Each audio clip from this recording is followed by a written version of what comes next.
Welcome to episode 9 of Dallas Live Weekly. I'm your host, Model Jessica. Today, our industry talk guest will be Definition DJ Papa Ron, and we'll also have Ace Mitch.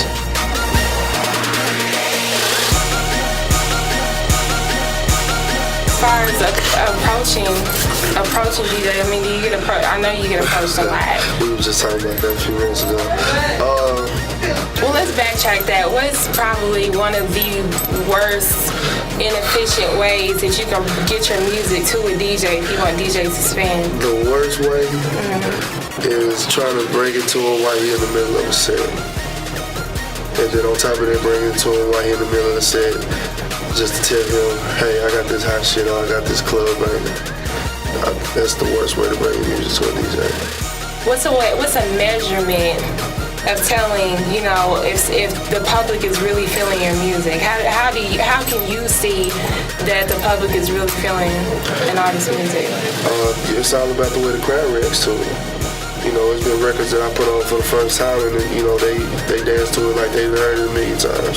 And then it's also been situations where I played a record and clear the dance floor. Right. You know what I'm saying? It just all depends on the way you try to break a record. Like, I'm using an example. When Ice Cream Paint Job first came out, the day I got it, I just felt like it was one of the hottest songs I heard. So when I got to the club that night, I played it. The first time I ever played it, it completely cleared the dance floor. Really? Yeah, completely cleared. So, sometimes it's just, it depends on the crowd, really. What's more behind the music?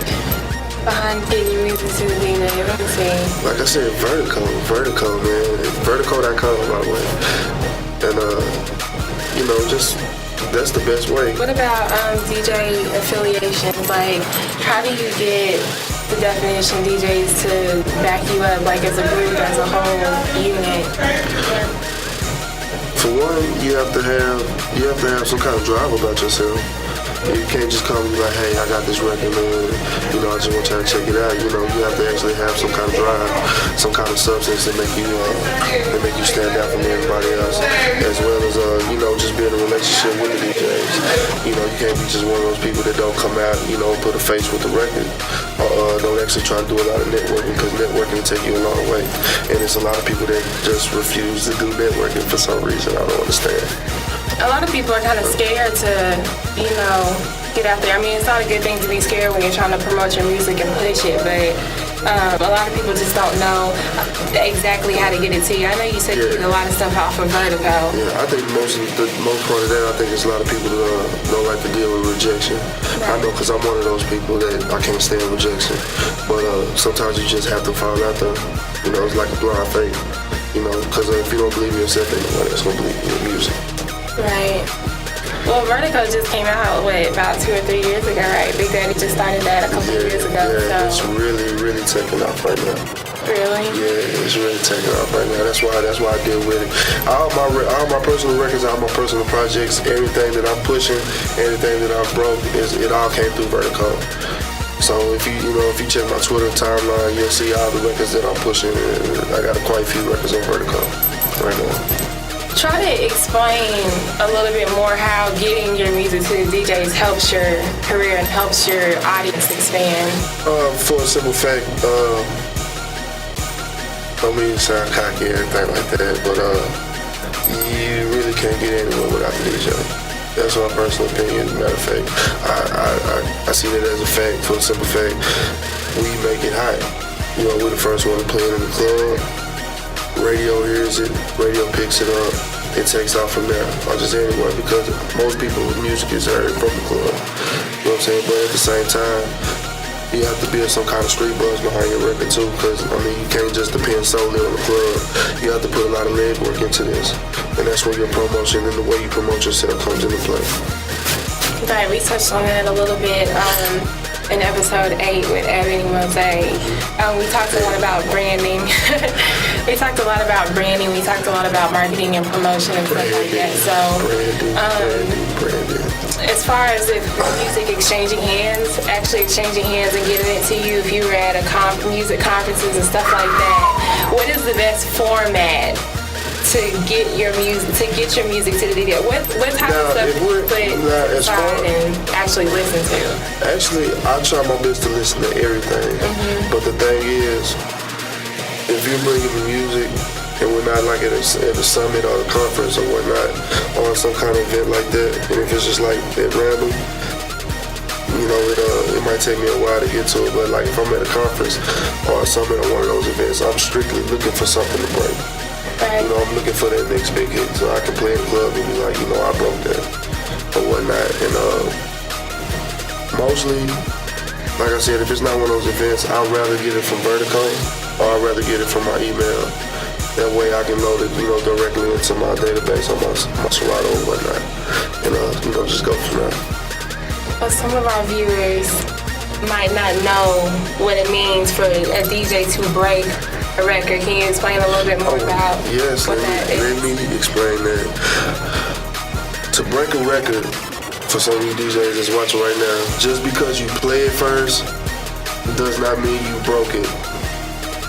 The way you break a record is you get a crowd to feel that record. And that record takes off in the spot that you're in. That's how you break a record. Just playing it one time, people like, I played it first, that means I broke it. That's bullshit, and I hear a lot of DJs say that shit. Mm-hmm. So the way to break a record is you play it, you get your crowd to feel it, and it becomes one of those songs that's in your most common rotation. That's how you break a record. Okay, speaking of rotations, when you start getting more and more spins, rotations, whatever you want to call it, as far as in the club, how do you move forward from being in the club and, you know, dealing with some of your local DJs and stuff? Like, how do you advance people's careers once a record is broken? How do you help them move along? How do I help them move along? It like from time to time you'll get people come in from radio, you'll get a lot of A&Rs come in just to kind of hear what, like, the new music, the most popular music, what's making the crowd move right now. And there's been a couple situations where we have radio people or PRs just kind of stand over my shoulder, you know, just kind of get a feel of what I'm playing, and then be like, hey, you know, what's that record right there you're playing, they'll write it down, you know, and then they'll make their next move on it. Okay, so that's usually how it goes. So very good exposure. Yeah, basically. If you have a song that's moving the crowd, that's really, really good exposure. Is there anything else that you think would be important to let viewers know just about how getting your music, you know, to the DJs and how to get your music to DJs and how it can help your musical career and all that stuff? Is there anything else? There's a little something that you said that, you know, I kind of want to touch on. The biggest part of this industry is branding, to me personally. And there's so many different ways to brand yourself in this business, but it's not a lot of people taking advantage of it. You know, it's like when you see my logo, it's like you automatically know what it is, and that's the way it should be with your brand. It's like once you instill that in somebody's head, you have to make yourself, you have to make yourself an entity in this industry, and not you'll just be like anybody else. So branding is the biggest part, marketing, branding. Once you got those things, I mean, you'll be pretty much good, but of course you have to make good music. This is episode 9 of Downside Weekly, and I'm here with my boy, Definition DJ Papa Ron. Shout out to the Definition DJs, shout out to the Party Boy DJs, shout out to Ricochet, shout out to J.R. Patton, shout out to HP Miss, shout out to the NG, shout out to anybody that's making good music right now. Triple D that.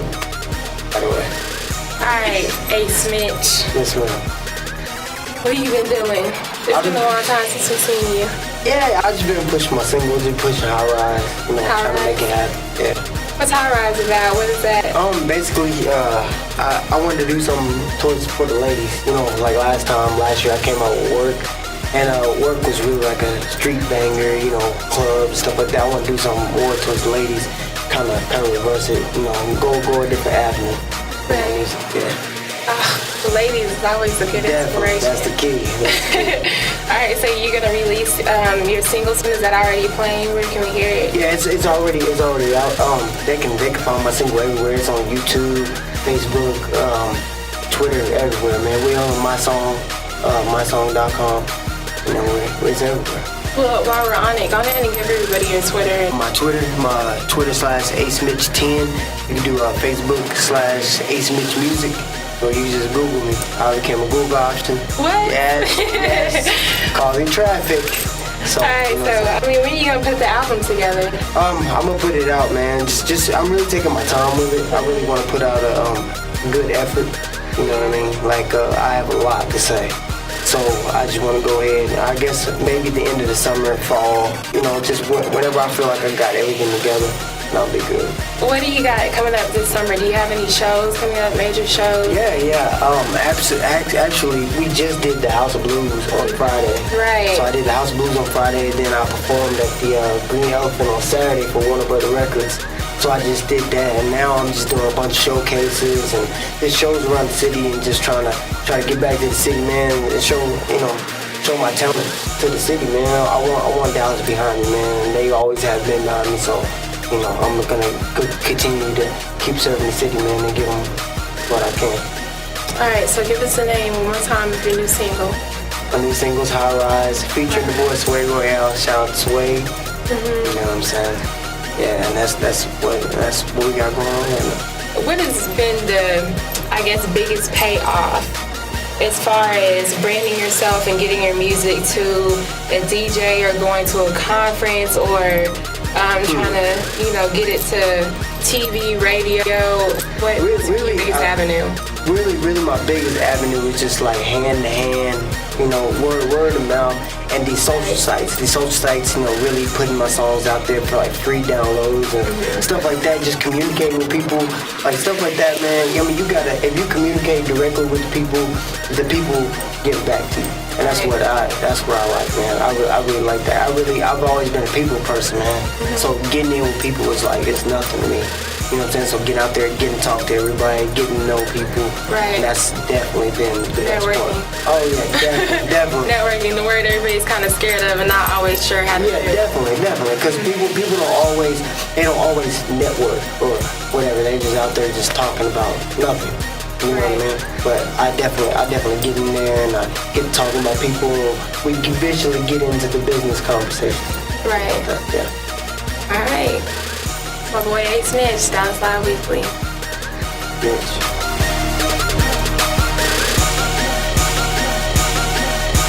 Shout out, Status Legendary. Thank you for the music. He's provided all the music for the Dallas Live Weekly shows that you're watching. Also, coming up this weekend, it's my birthday, so we're gonna do a couple of things. I have the Ghost Bar Thursday, I have Pre-Bay Friday, and I have the Vault on Saturday. This is all through Party Chaser. Shout out Party Chaser DeVille. Thank you so much for helping me out. One of my major sponsors is going to be the Heel Condoms. So check out www.theheelcondoms.com. I'm gonna be doing a couple of giveaways. You're gonna see models wearing them. It's gonna be a ball. It's my birthday.